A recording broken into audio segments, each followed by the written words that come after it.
네, 이번 시간에는 세일즈포스의 인터페이스, 즉 메뉴 구조와 화면 구성, 그리고 그 화면의 구성 요소들에 대해서 설명을 드리도록 하겠습니다. 앱 익스체인지, 죄송합니다. 이지 스타터 패키지에 처음 이제 로그인을 하시면, 자, 왼쪽 상단에 5개의 아이콘이 보일 거예요. 그래서 홈, 세일즈, 서비스, 캠페인, 관리 이렇게 있는데 이 각각의 그 아이콘들을 뭐라고 얘기를 하냐면 앱이라고 얘기를 합니다. 앱. 그래서 홈 앱, 그 다음에 세일즈 앱, 그 다음에 서비스 앱, 캠페인 앱, 그 다음에 관리 앱. 그래서 세일즈 앱에는 세일즈 클라우드의 기능이 이제 들어가 있고요. 그 다음에 서비스 앱에는 서비스 클라우드의 기능이 들어가 있고, 캠페인 앱에는 캠페인을 할 수 있는 마케팅 클라우드의 일부 기능이 포함이 되어 있습니다. 그리고 홈에는 전체적인 어떤 공지사항이라든지 여러 가지 작업 항목들이 이제 나와 있고요. 각각의 이제 앱들마다 서로 다른 메뉴 구조를 갖게 됩니다.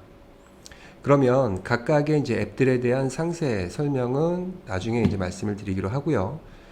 기본적인 인터페이스에 대해서 잠깐 이제 설명을 하도록 하겠습니다. 첫 번째 글로벌 검색입니다. 자, 여기 보시면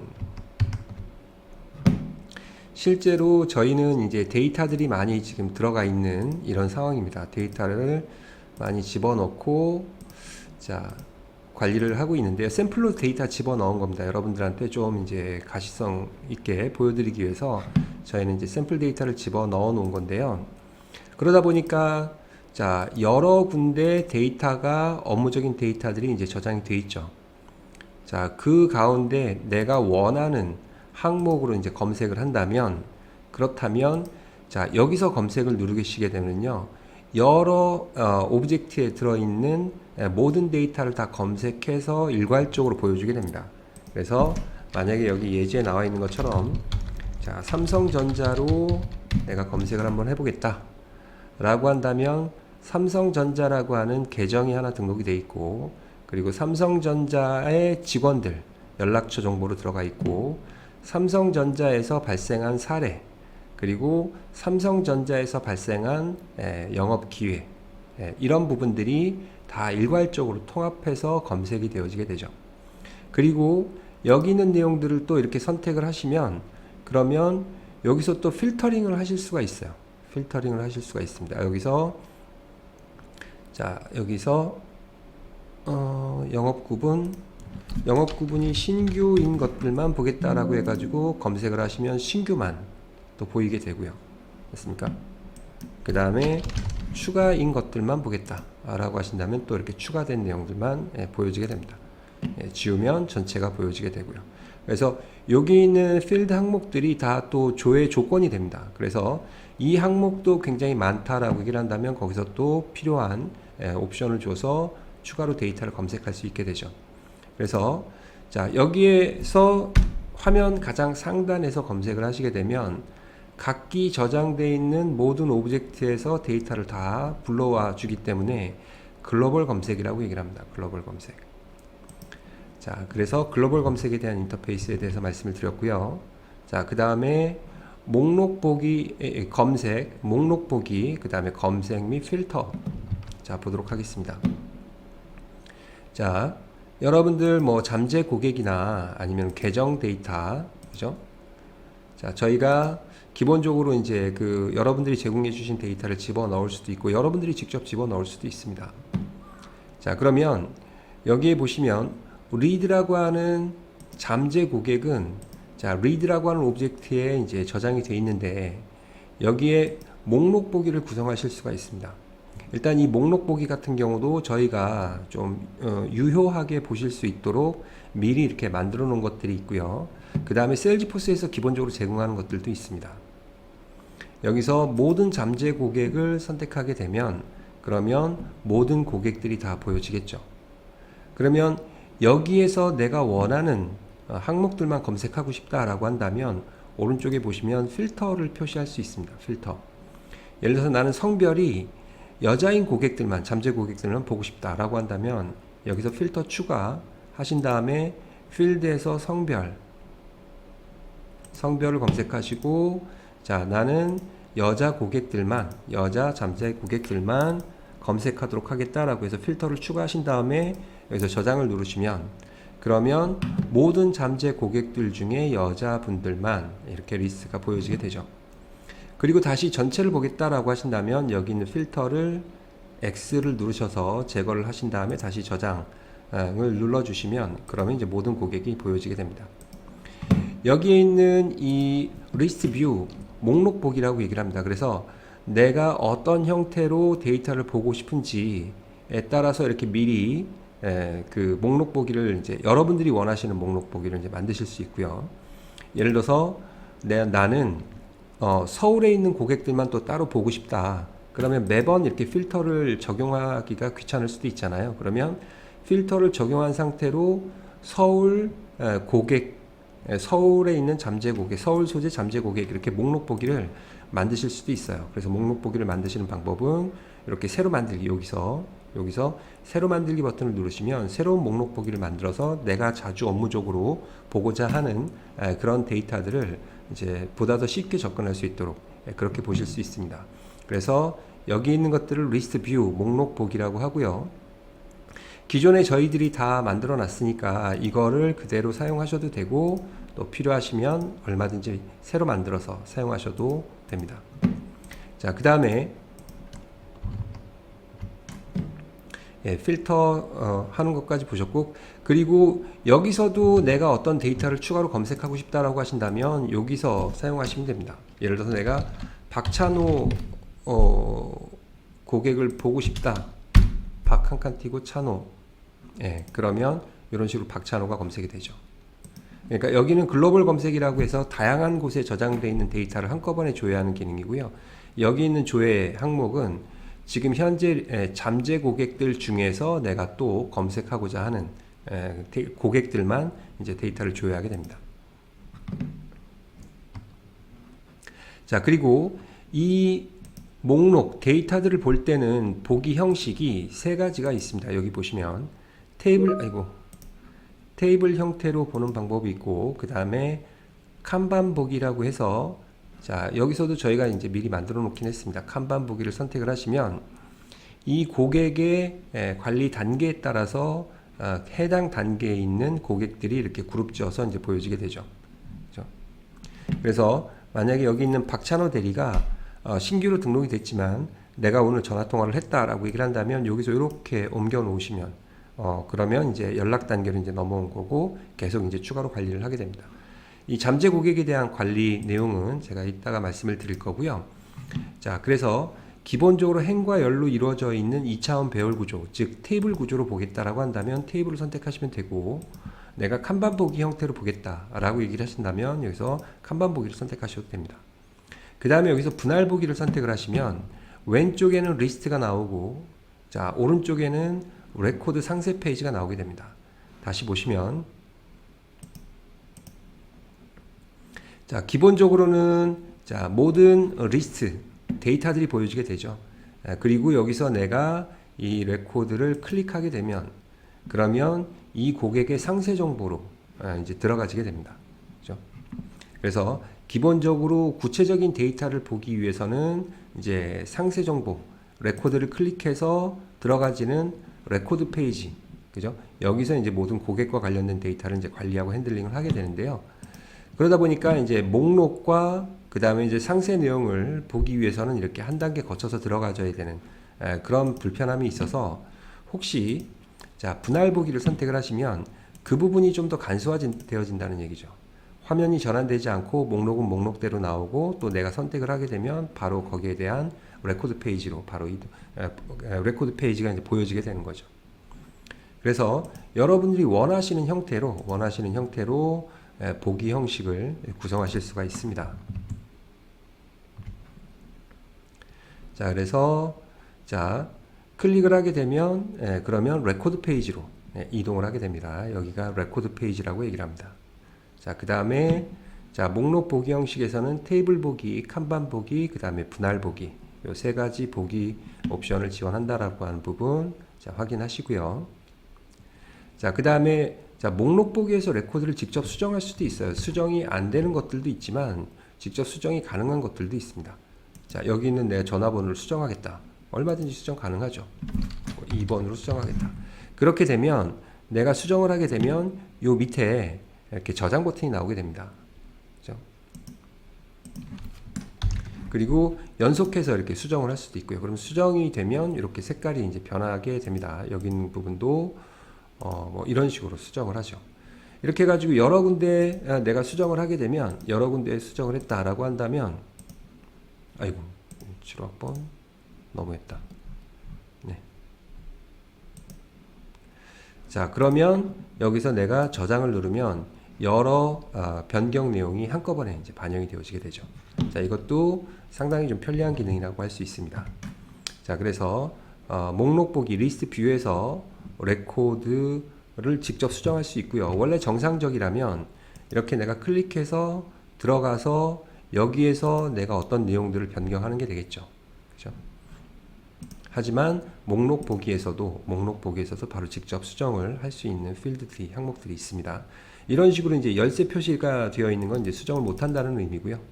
자, 이렇게 연필 버튼이 이렇게 나오는 부분들은 다 수정이 가능하다라는 그런 의미들입니다. 자, 그 다음에 자, 여기서 오늘 말씀드릴 내용 중에 가장 중요한 부분이 이제 액티비티입니다. 액티비티를 제가 따로 여기다가 뭐라고 표현을 해놨냐면 모두의 다이어리라고 표현을 했습니다. 그럼 실제로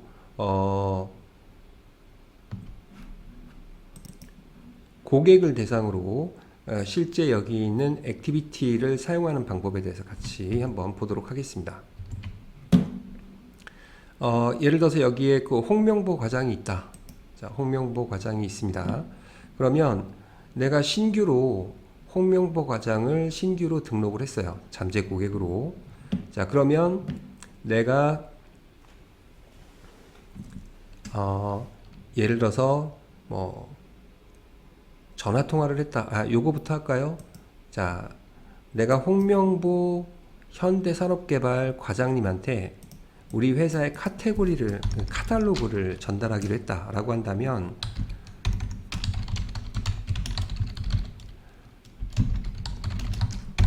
자, 카탈로그를 전달하기로 했다. 언제까지 해야 되느냐? 자, 뭐 다음 주 월요일까지 해야 된다. 그러면 대상은 누굽니까? 홍명보죠. 홍명보. 자, 관련 항목에 다른 항목들이 있기는 한데요. 이 부분은 조금 이따가 설명을 드리도록 하겠습니다. 그래서 내가 저장을 누르게 되면 그러면 자, 카탈로그 전달하기로 함. 그래서 언제까지 카탈로그를 전달해야 된다라고 하는 기한이 이렇게 나와 있게 되죠. 그 다음에 두 번째, 자, 전화 통화를 한다 라고 한다면 여기서 자, 통화 기록을 등록할 수 있습니다. 그래서 제품에 대한 미팅이라고 할까요? 미팅 약속을 위한 전화 통화를 했다. 자, 그래서 다음 주 뭐 예를 들어서 뭐 화요일 오후 4시에 미팅을 하기로 통화함. 이렇게 해서 전화 통화한 내용을 여기다가 이제 입력을 하는 거죠. 역시 마찬가지로 대상은 홍명보입니다. 자, 저장을 누르면 예, 미팅 약속을 위한 통화를 오늘 했다. 그죠? 이 통화라고 하는 거는 바로 한 내역을 기록하는 거지. 앞으로 할 내역을 전화 통화를 해야 된다. 그러면 그건 업무로 이제 기록을 하셔야 되는 겁니다. 자, 그래서 자, 영역을 보시면 예정된 일정은 앞으로 해야 될 일정들은 이렇게 라인 위에 올려지게 되고요. 이미 지난 일들은 이 라인 밑에 영역이 이제 계속 항목들이 추가가 되어지게 됩니다. 자, 그 다음에 그러면 자, 다음 주 자, 화요일 오후 4시에 미팅을 하기로 했어요. 다음 주 화요일 날 오후 4시에 미팅을 하기로 했으면 그러면 스케줄을 잡아야 되겠죠.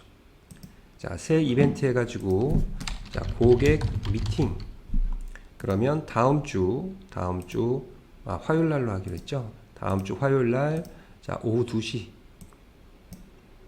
오후 1시 오후 2시 몇 시라 그랬죠? 자, 아무튼 그 지정된 시간에 자, 만나기로 했다.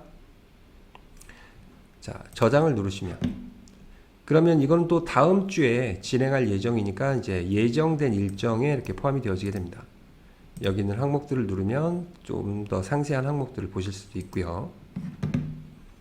자, 그 다음에 이제 여기서 중요한 게 내가 이메일을 보내야 된다라고 얘기를 한다면, 그러면 세일즈포스에서 과연 이메일을 보낼 수 있느냐? 당연히 세일즈포스에서 이메일을 보낼 수 있습니다. 네, 지금 저 같은 경우에는 이메일 설정이 이미 되어 있기 때문에 이메일을 보낼 수 있는 이런 대화창이 생기게 되는데요. 자, 여러분들이 처음, 그죠? 이지 스타터 패키지에 들어오셔서, 자, 메일 기능을 사용하시려고 하면, 그죠? 메일 기능을 사용하시려고 하면, 요런 식으로, 자, 메일을 보내는 창이 아니라, 자, 일단 메일을, 그죠? 어떤 걸 사용할 건지 연동할 수 있는 그런 인터페이스가 뜹니다. 그래서 이메일 및 캘린더 동기화라고 되어 있는데요. 지금 현재는 이제 구글이랑 그 다음에 이제 그 아웃룩 이 두 개의 이메일 시스템을 세일즈포스랑 연결할 수 있습니다. 그럼 내가 여기서 계정 연결을 누르시면 그러면 자 다음 버튼을 누르시면 자 연락처와 이벤트 이메일을 세일즈포스와 동기화하겠다. 자 그러면 여러분들 아웃룩에 고객 정보 많이 있으시죠? 자 그것도 세일즈포스와 동기화되고 그 다음에 이벤트도 동기화 되어지고 이메일도 또 동기화해서 관리를 할 수가 있게 됩니다. 이 기능은 사실 굉장히 편리한 기능입니다. 여러분들이 여태까지 업무하실 때 대부분을 이메일을 통해서 서로 고객과 커뮤니케이션 하고 또 거기서 일정 스케줄을 잡고 그렇게 하시잖아요.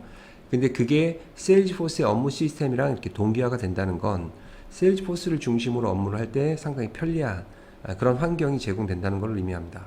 그래서 이 부분은 저희에게 요청을 해주시면 저희가 세팅을 해드리지만 어렵지 않기 때문에 여러분도 직접 하실 수 있습니다. 그래서 여기 보시면 내가 MS 아웃룩이랑 연동하겠다라고 한다면 이걸 선택해서 다음으로 넘어가면 그러면 어렵지 않게 연동을 하실 수가 있어요. 연동을 하게 되면 이제 어떤 장점이 있냐면 자 지금은 이제 연동된 거를 보여드리겠습니다. 자 내가 메일을 보내겠다라고 얘기를 한다면 홍명보한테 이제 메일을 보낼 겁니다. 그러면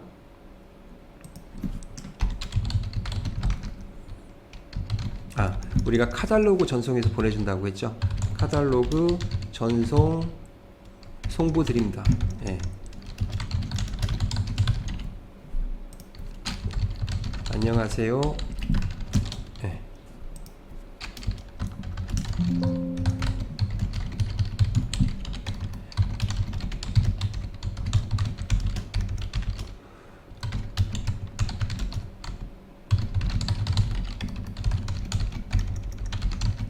이렇게 하시고 그 다음에 이제 파일이 있으면 여기서 파일 첨부해 가지고 그죠? 이렇게 같이 보낼 수 있습니다. 자 그래서 내가 이렇게 보내면 그러면 이메일을 이메일이 유효하지 않아서 그러면 여기에 있는 이메일을 좀 제대로 써보도록 하겠습니다. 제가 사용하고 있는 메일로 하도록 하겠습니다. 자 그러면 받는 사람은 홍명보죠. 여기서 홍명보. 자 그러면 여기서 보내기를 하면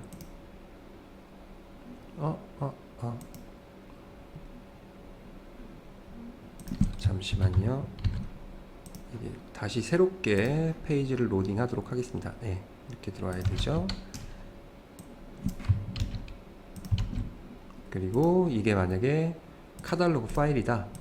파일 관리하시는 하는 부분에 대해서도 뒤에 다 설명을 드리도록 하겠습니다. 자, 이렇게 해서 이제 메일을 보내면 그러면 그 메일이 이제 정상적이라면 이렇게 전달이 되겠죠. 전달이 됩니다. 그죠? 카탈로그 전송합니다. 맞습니까? 카탈로그 전송하는 거고요. 자, 그 다음에 그러면 내가 홍명보한테 이메일을 보냈던 기록은 여기에 남습니다. 여기 있네요. 여기. 그죠? 이메일을 내가 보냈다라고 하는 기록은 여기에 남죠. 어디에 남습니까? 세일즈포스에 남아요. 근데 아까 말씀드렸던 것처럼 저는 지금 아웃룩이랑 연동이 되어 있다고 말씀을 드렸죠. 아웃룩이랑 연동이 되어 있습니다. 그래서 아웃룩에 보낸 편지함 들어가서 보면 이렇게 잠깐만 보여드리겠습니다. 보낸 편지함, 안녕하세요 홍몽표 고객님, 요청하신 카탈로그에 유첨해서 보내드립니다 라고 해서 첨부 파일까지 포함된 게 보낸 편지함에 올라와 있는 걸 확인하실 수가 있습니다. 그죠? 그러면 궁극적으로 여러분들은 모든 메일을 아웃룩에서 관리를 하실 거잖아요. 그죠? 다만 업무적으로 내가 세일즈포스에서 고객한테 바로 또 메일을 보내고 그런 내용들이 여기에 이제 기록이 될 텐데, 여기에서 보낸 내용이 아웃룩에서도 그 기록이 남으니까 여러분들이 통합해 가지고 이메일을 관리하실 때 훨씬 더 편하게 관리를 하실 수가 있게 됩니다. 그리고 이렇게 Gmail이나 아웃룩으로 연동을 하게 되면 또 한 가지 장점이 있습니다. 그게 어떤 거냐면 캘린더도 동기화가 됩니다. 캘린더도 동기화가 되고 연락처도 동기화가 되고, 그래서 아웃룩을 업무하실 때 굉장히 많이 쓰시는데 그 아웃룩에 있는 정보가 세일즈포스에도 그대로 동기화가 된다는 얘기고, 세일즈포스에서는 이 고객과 관련된 여러 가지 관리 항목들을 업무적으로 차분히 체계적으로 진행할 수 있잖아요. 그러니까 업무는 세일즈포스 중심으로 진행을 하면서 자, 아웃룩과 그 다음에 아니면 구글이랑 스케줄이랑 연락처, 이메일이 이제 동기화되어진다는 건 대단히 이제 편리한 거죠. 그래서 그런 기능을 기본적으로 이제 제공을 합니다.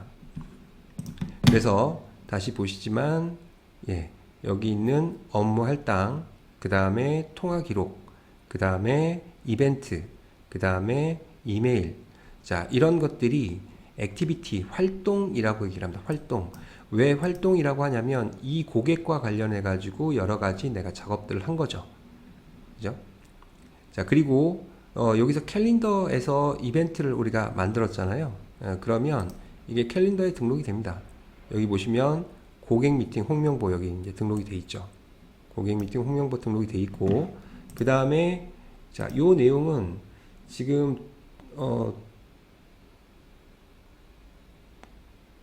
여기도 동기화가 되어 있습니다. 이렇게 잠깐만 보여드리면 고객 미팅 이렇게 나와 있죠.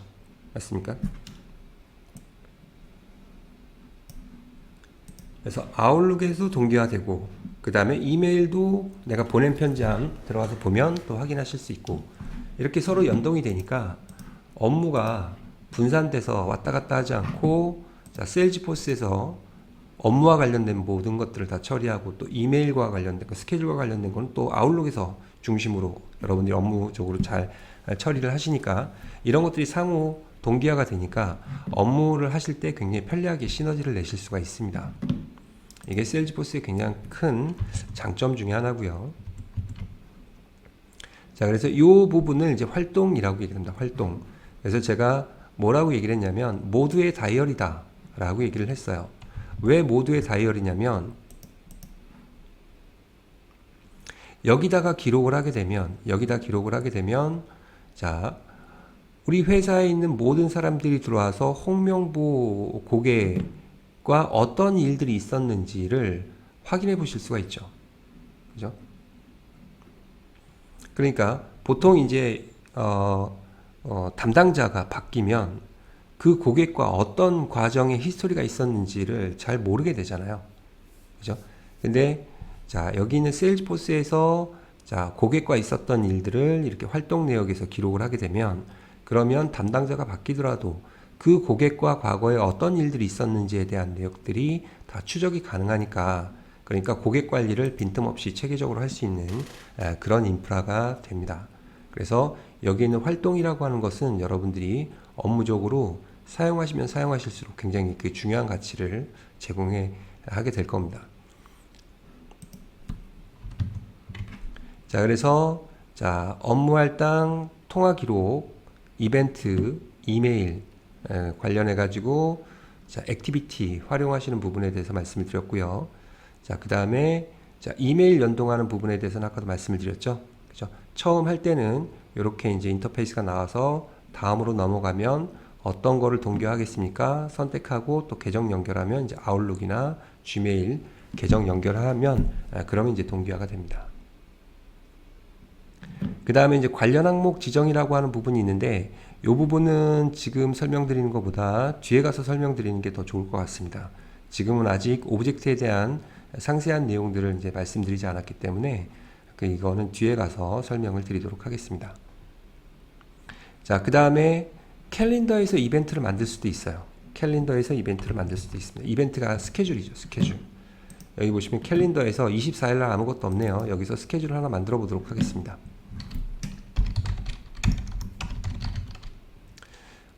예를 들어서 홍명보 고객 2차 미팅이라고 하겠습니다. 자, 위치는 그 고객사 1층 로비에서 만나기로 했고 참석자가 있다면 또 추가를 하실 수가 있습니다. 아이고 나왔다. 그렇죠. 그래서 나랑 그 차범근 대표님이죠. 같이 갈 거다. 참석자고요. 그 다음에 누구랑 만나겠다. 그러면 이제 잠재 고객의 홍명보, 그죠? 홍명보 과장님을 만나러 갈 거다. 그래서 고객사 1층 로비에서 언제 만날 거다. 그죠? 종일 이벤트 아니죠. 종일 이벤트 아니고, 자, 종일 이벤트가 아닌 경우에는 그날, 오후 3시에 만날 거다. 그래서 4시까지 만날 거다. 자, 이렇게 하시면 됩니다. 그리고 뭐 비공개 설정도 하실 수 있고, 그죠? 담당자를 변경하실 수도 있습니다. 내가 만나는 게 아니라 다른 사람이 만나는 거야. 그럼 담당자를 변경하실 수도 있습니다. 그래서 자, 이렇게 저장을 하게 되면 내가 홍명보와 관련된 스케줄을 여기다가 등록을 한 거잖아요. 자, 그러면 홍명보 리드로 다시 이동을 해보시면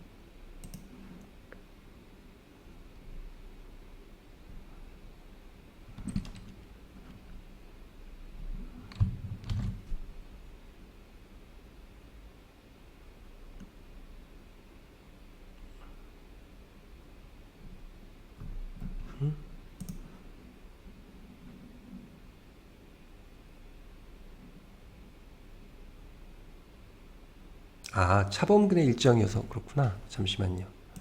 아닌데 차범근과 저의 일정이 다 등록이 됐죠.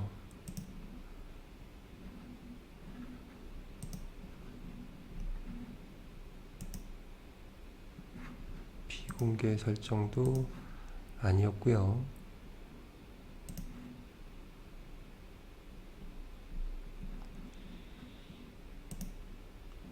이제 자세히 보기 하니까 나왔네요.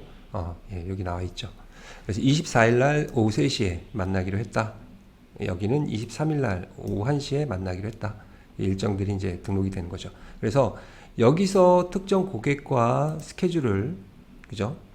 이벤트라고 하는 건 이제 시작 시간과 종료 시간이 있는 것들을 이벤트라고 얘기를 합니다. 여기는 과업, 작업 같은 경우에는 언제까지 해라. 이런 식으로 되어 있고요. 그래서 여기 있는 활동 내역들을 잘 관리하셔야 고객들에 대한 히스토리를 잘 확인하고 적절하게 대응을 하실 수가 있게 됩니다. 그래서 활동은 여기에만 있는 것이 아니고요. 여기 있는 계정, 고객사를 의미합니다. 계정의 레코드 페이지로 이동을 해도 이렇게 활동 내역을 관리하실 수가 있게 되고, 연락처도 역시 마찬가지로 들어가게 되면 활동 내역을 관리하실 수가 있습니다.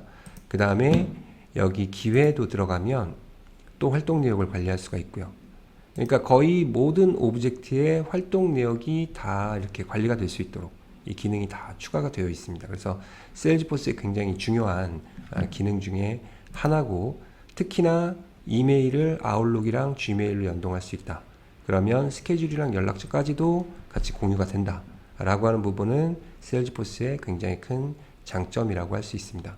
아마도 우리 스타트업 분들은 오피스 365 쓰시거나 그 다음에 이제 뭐 구글 많이 쓰실 거예요. 대표적으로 그 두 개를 모두 다 지원하니까 편리하게 사용하실 수 있을 겁니다. 자, 그 다음에 여기 있는 것도 이제 검색 조건을 지정하실 수가 있고요. 검색 조건 지정하시려면 여기서 이제 옵션을 확인해 가지고 이제 적용하시면 되겠습니다. 그래서 자, 여기까지 세일즈포스의 기본적인 인터페이스에 대해서 말씀을 드렸습니다. 감사합니다.